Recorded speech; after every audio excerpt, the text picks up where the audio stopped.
ಆತ್ಮೀಯ ಬಂಧುಗಳೇ, ಮಹಾಭಾರತ ಉದ್ಯೋಗ ಪರ್ವ. ಇದರಿಂದ ಕರ್ಣನ ವಕ್ತವ್ಯ, ಭೀಷ್ಮನಿಂದ ಅದರ ಅವಜ್ಞೆ, ಕರ್ಣನ ಪ್ರತಿಜ್ಞೆ, ವಿದುರನ ವಕ್ತವ್ಯ ಮತ್ತು ಧೃತರಾಷ್ಟ್ರ ದುರ್ಯೋಧನನಿಗೆ ತಿಳುವಳಿಕೆ ಹೇಳೋದು, ಈ ವಿಷಯದ ಬಗ್ಗೆ ನಾವು ತಿಳ್ಕೊಳ್ತಾ ಇದ್ವಿ. ಹೋದ ಭಾಗದಲ್ಲಿ ನಾವೇನು ತಿಳ್ಕೊಂಡ್ವಿ?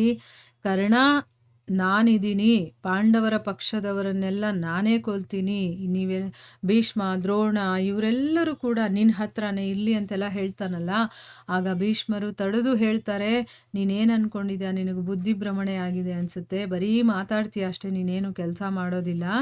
ಆದರೆ ಅರ್ಜುನ ಎಂಥ ವೀರಶೂರ ಅನ್ನೋದು ನಿನಗೆ ಗೊತ್ತಿಲ್ಲ. ಖಾಂಡವ ವನದ ದಹನ ಆಗುತ್ತಲ್ಲ, ಆ ಸಮಯದಲ್ಲಿ ಅವನು ಏನು ಕೆಲಸ ಮಾಡಿದ್ನೋ ಅದನ್ನು ನೀನು ಕೇಳಿದ್ಯೋ ಇಲ್ವೋ ಗೊತ್ತಿಲ್ಲ. ಮತ್ತು ಅಷ್ಟೇ ಅಲ್ಲದೆ ಶ್ರೀಕೃಷ್ಣ ಅವನ ಜೊತೆ ಇದ್ದಾನೆ, ಅರ್ಜುನನ ರಕ್ಷಣೆಯನ್ನು ಮಾಡ್ತಾ ಇದ್ದಾನೆ ಅಂದಮೇಲೆ ಅವರನ್ನು ನಾವು ನಾಶ ಮಾಡೋದಕ್ಕೆ ಸಾಧ್ಯನೇ ಇಲ್ಲ ಅನ್ನೋ ರೀತಿ ಮಾತಾಡ್ತಾರೆ. ಅದನ್ನು ಕೇಳಿದ ತಕ್ಷಣ ಕರ್ಣ ಹೇಳ್ತಾನೆ, ಪಿತಾಮಹ ಹೇಗೆ ಹೇಳ್ತಾ ಇದ್ದಾರೋ ಶ್ರೀಕೃಷ್ಣ ನಿಜವಾಗ್ಲೂ ಹಾಗೇ ಇದ್ದಾರೆ, ಅಷ್ಟೇ ಅಲ್ಲ ಅದಕ್ಕಿಂತ ಹೆಚ್ಚಿಗಿದ್ದಾರೆ. ಅಂದರೆ ಕೃಷ್ಣನ ಬಗ್ಗೆ ಕರ್ಣನಿಗೆ ಚೆನ್ನಾಗಿ ಗೊತ್ತಿದೆ. ಆದರೆ ಇಲ್ಲಿ ಅವನು ಹೇಳ್ತಾ ಇದ್ದಾರೆ, ಇವರು ನನ್ನ ಬಗ್ಗೆ ಏನೆಲ್ಲ ಕಟುವಚನಗಳನ್ನು ಹೇಳಿದಾರೋ ಅದರ ಪರಿಣಾಮವನ್ನು ಇವರು ಕಿವಿಗೊಟ್ಟು ಕೇಳಲಿ ಅಂತ ಹೇಳ್ತಾ ಇದ್ದಾರೆ. ಅಂದರೆ ಕರ್ಣನ ಬಗ್ಗೆ ಮಾತಾಡ್ತಾರಲ್ಲ, ಅದು ಅವನಿಗೆ ಇಷ್ಟ ಆಗೋದಿಲ್ಲ. ಅದಕ್ಕೋಸ್ಕರ ಈಗ ನಾನು ಹೇಳೋದನ್ನು ಕೇಳು. ಅವರು ಕೃಷ್ಣನ ಬಗ್ಗೆ ಹೇಳಿದ್ರಲ್ಲಿ ಯಾವ ಸಂದೇಹನೂ ಇಲ್ಲ, ನಿಜವಾಗ್ಲೂ ಅವರು ಶ್ರೇಷ್ಠವಾದಂತಹ ವ್ಯಕ್ತಿನೇ. ಆದರೆ ನನ್ನ ಬಗ್ಗೆ ಅವರು ಕೆಟ್ಟದಾಗಿ ಮಾತಾಡಿದಾರಲ್ಲ, ಅದಕ್ಕೋಸ್ಕರ ಈಗ ಅದರ ಪರಿಣಾಮವನ್ನು ಕೇಳಿ, ಈಗ ನಾನು ನನ್ನ ಶಸ್ತ್ರವನ್ನು ಇಟ್ಟುಬಿಡ್ತೀನಿ, ನಾನು ಯುದ್ಧ ಮಾಡೋದಿಲ್ಲ. ಇವತ್ತಿನಿಂದ ನನ್ನನ್ನು ಪಿತಾಮಹರು ರಣಭೂಮಿ ಅಥವಾ ರಾಜಸಭೆ ಎರಡರಲ್ಲೂ ನೋಡೋದಿಲ್ಲ, ನಾನು ಅವ್ರ ಮುಂದೆ ಬರೋದಿಲ್ಲ.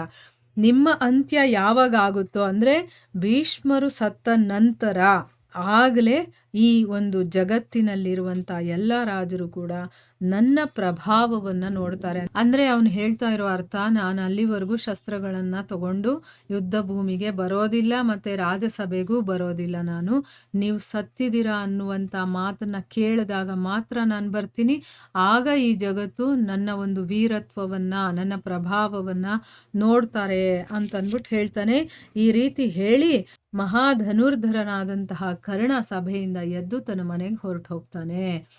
ಈಗ ಭೀಷ್ಮರು ಎಲ್ಲ ರಾಜರ ಮುಂದೆ ನಿಂತ್ಕೊಂಡು ನಗ್ತಾ ಹೇಳ್ತಾರೆ ದುರ್ಯೋಧನನಿಗೆ, ರಾಜನೇ, ಕರ್ಣನಂತೂ ಸತ್ಯ ಪ್ರತಿಜ್ಞನಾಗಿದ್ದಾನೆ. ಅವನು ಒಂದು ಸರಿ ಅವನು ಪ್ರತಿಜ್ಞೆ ಮಾಡ್ದ ಅಂತಂದರೆ ಮುಗೀತು. ಹಾಗಿದ್ಮೇಲೆ ಅವನು ರಾಜರ ಮುಂದೆ ಈ ರೀತಿ ಪ್ರತಿಜ್ಞೆ ಯಾಕೆ ಮಾಡಿದ್ದ ಅಂತಂದರೆ, ಹಿಂದೆ ಒಂದು ಪ್ರತಿಜ್ಞೆಯನ್ನು ಮಾಡಿದ್ನಲ್ಲ, ಅದೆಲ್ಲೋಯ್ತು? ಏನು ಹೇಳ್ತಾನವನು ಹಿಂದೆ? ನಾನು ಪ್ರತಿನಿತ್ಯ ಸಾವಿರಾರು ವೀರರನ್ನು ಸಂಹಾರ ಮಾಡ್ತೀನಿ ಅಂತಂದ್ಬಿಟ್ಟು ಹೇಳಿದ್ನಲ್ಲ. ಈಗ ನೋಡಿದ್ರೆ ನಾನು ಯುದ್ಧ ಭೂಮಿಗೆ ಬರೋದಿಲ್ಲ, ನಾನು ಶಸ್ತ್ರವನ್ನೇ ಎತ್ಕೊಳ್ಳೋದಿಲ್ಲ ಅಂತ ಹೇಳ್ತಾನಲ್ಲ. ಹಾಗಾದರೆ ಅವನು ಮಾಡಿರುವಂಥ ಪ್ರತಿಜ್ಞೆಯನ್ನು ಹೇಗೆ ಪೂರ್ತಿ ಮಾಡ್ತಾನೆ? ಪ್ರತಿನಿತ್ಯ ಸಹಸ್ರ ವೀರರನ್ನು ಅವನು ಹೇಗೆ ಸಂಹಾರ ಮಾಡ್ತಾನೆ? ಇವನ ಧರ್ಮ ಮತ್ತು ತಪ ಇದೆಯಲ್ಲ, ಆಗಲೇ ನಷ್ಟವಾಗೋಯ್ತು. ಯಾಕೆ ಅಂತಂದರೆ ಮೊದಲು ಒಂದು ಪ್ರತಿಜ್ಞೆಯನ್ನು ಕೊಟ್ಟ ಮೇಲೆ ಅದನ್ನು ಅವನು ಪೂರೈಸಲಿಲ್ಲ ಅಂತಂದರೆ ಅವನು ಹೇಳಿದ್ದು ಅವನು ಮಾಡಿದ್ದೆಲ್ಲ ಹೊರಟೋಯ್ತು. ಇವನ ಧರ್ಮ ಮತ್ತು ತಪ ಆಗಲೇ ನಷ್ಟವಾಗಿ ಹೋಗಿತ್ತು ಅಂತ ಹೇಳ್ತಾರೆ. ಯಾವಾಗ ಅಂತಂದರೆ ಇವನು ಭಗವಂತ ಪರಶುರಾಮರ ಹತ್ರ ಹೋಗ್ಬಿಟ್ಟು, ಅವನು ಶೂದ್ರ ಆಗಿದ್ರು ಕೂಡ ಬ್ರಾಹ್ಮಣ ಅಂತ ಹೇಳ್ಕೊಂಡು ಅವರಿಂದ ಶಸ್ತ್ರವಿದ್ಯೆಯನ್ನೆಲ್ಲ ಕಲಿತಾನಲ್ಲ, ಆಗಲೇ ಇವನ ಧರ್ಮನೂ ನಷ್ಟ ಆಯಿತು, ಇವನ ತಪಾನೂ ನಷ್ಟ ಆಯಿತು. ಯಾಕಂದರೆ ಸುಳ್ಳು ಹೇಳಿ ಅವನು ವಿದ್ಯೆಯನ್ನು ಕಲಿತಾನೆ. ಗುರುವಿನ ಮುಂದೆನೇ ಅವನು ಸುಳ್ಳು ಹೇಳ್ತಾನಲ್ವ, ಆವಾಗಲೇ ಇವನ ಧರ್ಮ ಇವನ ತಪ ಎಲ್ಲ ಹೊರಟೋಯ್ತು ಅಂತಂದ್ಬಿಟ್ಟು ಭೀಷ್ಮರು ಹೇಳ್ತಾರೆ. ಯಾವಾಗ ಭೀಷ್ಮರು ಈ ರೀತಿ ಹೇಳ್ತಾರೋ ಮತ್ತು ಕರ್ಣ ಶಸ್ತ್ರಗಳನ್ನು ಬಿಟ್ಟು ಸಭೆಯಿಂದ ಹೊರಟು ಹೋಗ್ತಾನೋ, ಮಂದಮತಿಯಾದಂತಹ ದುರ್ಯೋಧನ ನೋಡಿ ಅವನಿಗೆ ಬುದ್ಧಿನೇ ಹೊಡೋದಿಲ್ಲ. ಹೇಗಂದರೆ ಆಗ ಯೋಚನೆ ಮಾಡ್ತಾನೆ. ಈಗ ಅಂಥ ಮಂದಮತಿಯಾದಂತಹ ದುರ್ಯೋಧನ ಹೇಳ್ತಾನೆ, ಪಿತಾಮಹರೇ, ಪಾಂಡವರು ಮತ್ತು ನಾವು ಅಸ್ತ್ರವಿದ್ಯೆ ಮತ್ತು ಯೋಧರ ಸಂಗ್ರಹ ಮತ್ತು ಶಸ್ತ್ರ ಸಂಚಾಲನೆ ಮತ್ತು ಸ್ವಚ್ಛದಲ್ಲಿ ಸಮಾನರಾಗಿದ್ದೀವಿ. ಅಂದರೆ ನಾವು ಅವರು ಏನು ಮೇಲು ಕೀಳು ಇಲ್ಲ, ಆದರೆ ಎಲ್ಲರೂ ಕೂಡ ಈ ಅಸ್ತ್ರವಿದ್ಯೆಯನ್ನು ಕಲ್ತಿರೋದಾಗಿರ್ಬೋದು, ಯೋಧರನ್ನು ಸಂಗ್ರಹಣೆ ಮಾಡೋದಾಗಿರ್ಬೋದು, ಶಸ್ತ್ರ ಸಂಚಾಲನೆ ಮಾಡೋದಾಗಿರ್ಬೋದು, ಎಲ್ಲದರಲ್ಲೂ ಕೂಡ ಇಬ್ಬರೂ ಸಮಾನರಾಗಿದ್ದೀವಿ ಮತ್ತು ಇಬ್ಬರೂ ಮನುಷ್ಯ ಜಾತಿಯವರೇ. ಹೀಗಿದ್ದ ಮೇಲೆ ನೀವು ಪಾಂಡವರದ್ದೇ ವಿಜಯ ಆಗುತ್ತೆ ಅಂತ ಹೇಗೆ ತಿಳ್ಕೊಂಡಿರ್ತೀರಾ?